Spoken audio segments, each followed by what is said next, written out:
if you were dating somebody and you're about to get engaged and you ask this question, I just want to make sure that throughout this process that you're exclusively dating me right now, and your soon-to-be fiance was like, nah, I'm kind of still just like testing the market, right? Are you giving them a wedding ring? Of course not. They're not committed. So the words you choose either create clarity or confusion. So how do you lead with confidence? Well, instead of just saying, hey, just touching base to see if you want to see something, right? And how many of us do that? You touch base with the buyer. Hey, just wanted to touch in. Just wanted to see if you wanted to see anything this weekend. And I'm not saying it's better that you do that than do nothing. Some of you are out there doing nothing and you're like, no one ever calls me. Send them something. But now, once you've established all of these frameworks, think about it in this way. Well, based on everything that you shared, my job is to help you win the right home without overpaying. What that means is that we're going to look at 3 to 5 homes per week and regroup every Friday. Does that work for you? How much better does that sound? See, that positions you as the strategic guide and gives them a clear plan. Now, why does that work so well? To be able to say, that means we're going to look at 3 to 5 homes per week and regroup every Friday. Why does that work so much better than asking if they want to see something? A big part is so they don't stress. I think it alleviates the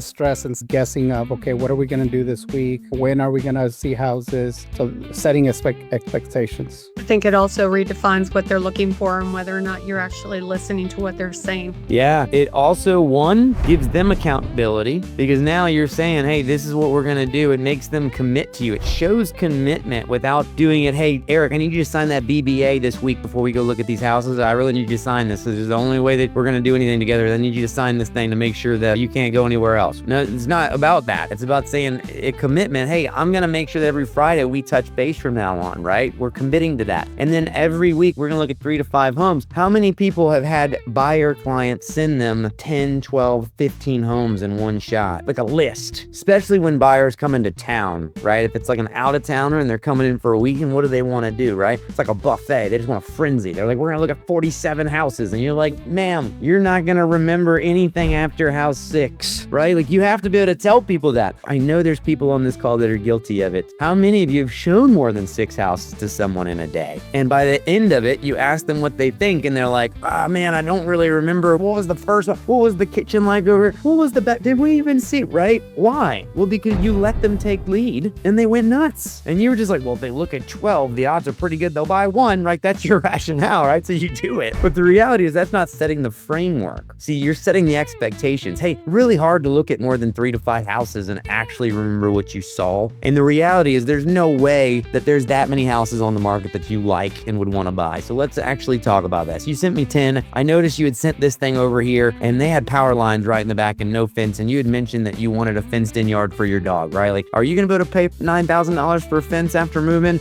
Oh no, I didn't know fences were that much. All right, why don't we take that one out and then we'll look at these 3 that already have fenced in back, right? You have to do the thing. Or how many times have you gotten to a house and you get out and the buyer gets out and they say, no, this ain't it. How mad are you? And you're just like, well, then why are we here? And you'll hear them. They'll say, oh man, I didn't realize that this only had a 1-car garage. What? What do you mean? Or I've shown up, oh no, this is just 1.5 baths. I thought it was 2. That's your fault. That's not the buyer's fault. That's your fault for not setting the expectation. Same thing. I've shown up, oh man, I didn't realize the train tracks were right behind here. I didn't realize the main road was right behind here, right? Why? Because they just looked on Zillow. They didn't look at the map on every single one. That's your job. You should be setting it up and saying, hey, you know this thing backs up to a 7-lane interstate? Are you cool with that? And most likely they're going to be like, I'm definitely not cool with that. And you're like, well, great. I just saved you some time. And guess what? They're going to be happy that you saved them time. That's the thing. So by using this language, you're setting the precedent. This is what we're going to do. This is how often we're going to regroup. You can expect to hear from me because we are now in a committed relationship. And now it's accountability on both sides. You are now committed to talk to me every Friday. Does that sound okay to you? Yes? Great.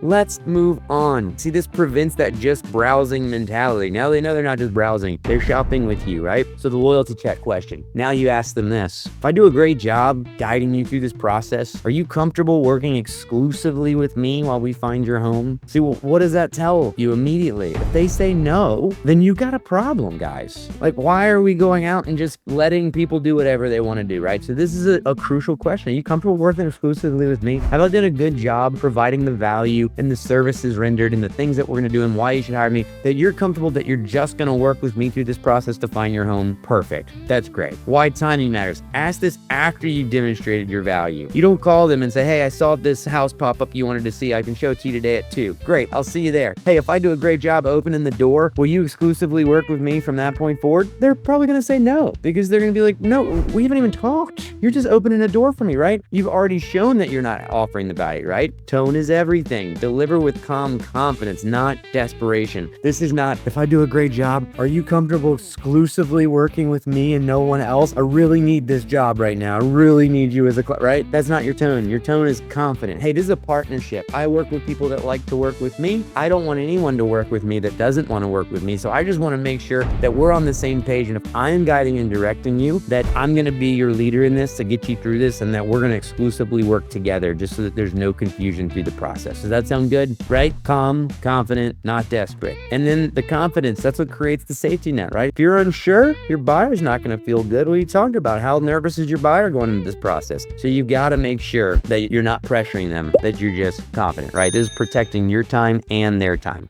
Thank you so much for tuning in to one of our weekly training calls. Obviously, you caught the recorded session, but if you're interested in catching any of our live sessions that we do them typically on Mondays. I'm going to put the link below. So if you want to join any of our trainings live so that you can participate, so you can comment, ask questions, feel free to come.